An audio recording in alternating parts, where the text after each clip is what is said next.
Hey guys, welcome to Mac talks. तो आपका स्वागत है और एक मैच रिव्यू में। आज का मैच रिव्यू में North East United FC versus East Bengal FC का करने वाला हूं।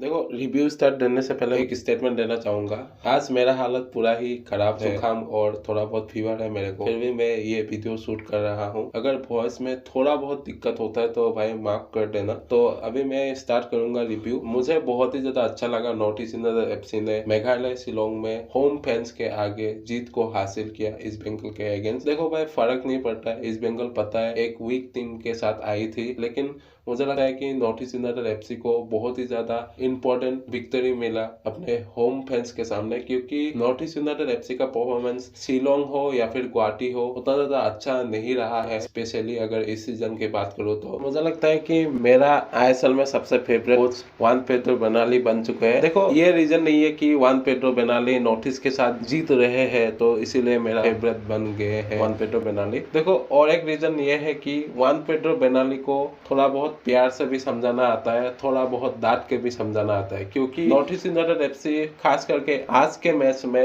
ईस्ट बंगाल के अगेंस्ट पहले हाफ में उतना ज्यादा एक्टिव नजर नहीं आ रही थी, लेकिन जैसे ही सेकेंड हाफ शुरू होता है नॉर्थ ईस्ट यूनाइटेड एफसी एक अलग ही मेंटेलिटी और एक अलग ही इंटेंसिटी के साथ उतरी थी ईस्ट बंगाल के अगेंस्ट। ये भाई जुआन पेड्रो बेनाली को क्रेडिट देना बनता है, क्योंकि पहले हाफ में बहुत ही ज्यादा लो परफॉर्म कर रही थी नॉर्थ ईस्ट यूनाइटेड एफसी, क्योंकि ईस्ट बंगाल के स्क्वाड को अगर नजर डालोगे तो उनके पास एक ही फॉरेन प्लेयर था, but north East United FC के पास 4 फॉरेन प्लेयर्स था। इसीलिए मुझे लगता है कि फर्स्ट हाफ में मुझे नॉर्थ ईस्ट यूनाइटेड एफसी का परफॉर्मेंस मुझे उतना ज्यादा खास नहीं लगा, लेकिन सेकंड हाफ में जुआन पेड्रो बेनाली ने कुछ ऐसा कह दिया नॉर्थ ईस्ट यूनाइटेड एफसी के प्लेयर्स को कि नॉर्थ ईस्ट यूनाइटेड एफसी के प्लेयर्स फॉर्म में आ गए, और इसी का फायदा नॉर्थ ईस्ट यूनाइटेड एफसी को मिल गया और 4-0 से जीतना बहुत ही ज्यादा अच्छा चीज है, क्योंकि मेघालय शिलोंग में बहुत ही ज्यादा हाई अमाउंट में नॉर्थ ईस्ट यूनाइटेड एफसी के सपोर्टर को देखा जाता है। और मैं बहुत ही ज्यादा खुश हूँ क्योंकि ईस्ट यूनाइटेड एफसी ने यंगस्टर को मौका दिया है सेकंड हाफ में। देखो भाई, ये चीज हर एक आईएसएल टीम से देखने को नहीं मिलता है। देखो भाई, पहले बहुत ही ज्यादा हंसा जाता था नॉर्थ ईस्ट यूनाइटेड एफसी को कि नॉर्थ ईस्ट यूनाइटेड एफसी अपने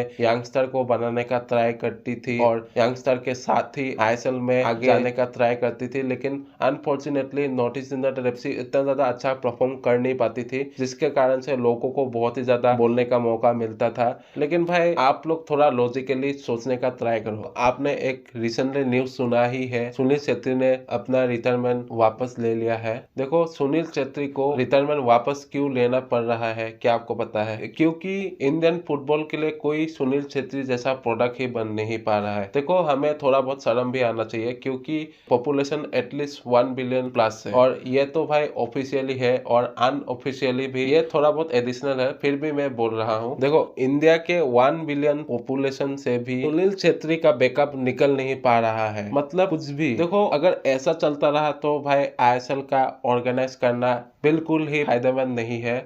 देखो, मुझे पता है मैं स्ट्रेट फॉरवर्ड बोल रहा हूँ और थोड़ा बहुत कड़वा बोल रहा हूँ, लेकिन भाई यही रियलिटी है, क्योंकि अगर आप 1 बिलियन पॉपुलेशन से भी अगर किसी प्लेयर को रिटायरमेंट लेने के बाद भी अगर बुला रहे हो, मतलब साफ पता चल रहा है कि आपने इतने सालों में सुनील छेत्री का बैकअप ही नहीं बनाया है। मतलब देखो, आईएसएल में अभी फिलहाल 12 टीम है, लेकिन 12 टीम मिलके भी एक अच्छा फॉरवर्ड बना नहीं पा रही है, और अगर बना भी रही है तो गेम टाइम दे नहीं पा रही है, जिसके वजह से उनका परफॉर्मेंस डाउन हो रहा है, जिसके वजह से मौका भी नहीं दिया जा रहा है। देखो, north east at least performance down होने के बाद भी इंडियन प्लेयर्स में भरोसा दिखाती है और इंडियन प्लेयर्स को मौका देती है। तो इसीलिए मैं नॉर्थ ईस्ट यूनाइटेड एफसी का बहुत ही ज्यादा रेस्पेक्ट करता हूँ। मुझे फर्क नहीं पड़ता है अगर इस वीडियो में थोड़ा बहुत नेगेटिव कमेंट भी आता है। देखो, मैं इंडियन फुटबॉल का भलाई के लिए बोल रहा हूँ। ऐसा चलता रहा तो इंडियन फुटबॉल कहीं ना कहीं बंद हो सकता है। अगर इंडियन फुटबॉल ही बंद हो गया तो आईएसएल भी भाई बंद होगा, मैं बता रहा हूँ, ये बात लिख लो। तो इसलिए मैं चाहता हूँ कि आईएसएल में हर एक प्लेयर को अच्छी तरीके से गेम टाइम दिया जाए और अच्छी तरीके से उनको यूज किया जाए। देखो, हर एक प्लेयर्स का ऐसा फेस आता है या फिर ऐसा टाइम आता है थोड़ा बहुत बुरा परफॉर्मेंस करते हैं, लेकिन उन पे भरोसा दिखाना बनता है। देखो, मैं स्ट्रेट फॉरवर्ड बोलता हूँ और डायरेक्टली बोलता हूँ, मुझे फर्क नहीं पड़ता है अगर आपको अच्छा लगता है, अगर आपको बुरा लगता है, देखो मैं इंडियन फुटबॉल की भलाई के लिए ही बोल रहा हूँ, तो आप लोग भाई समझने का ट्राई करो। और आज मैंने East Bengal versus North East United FC का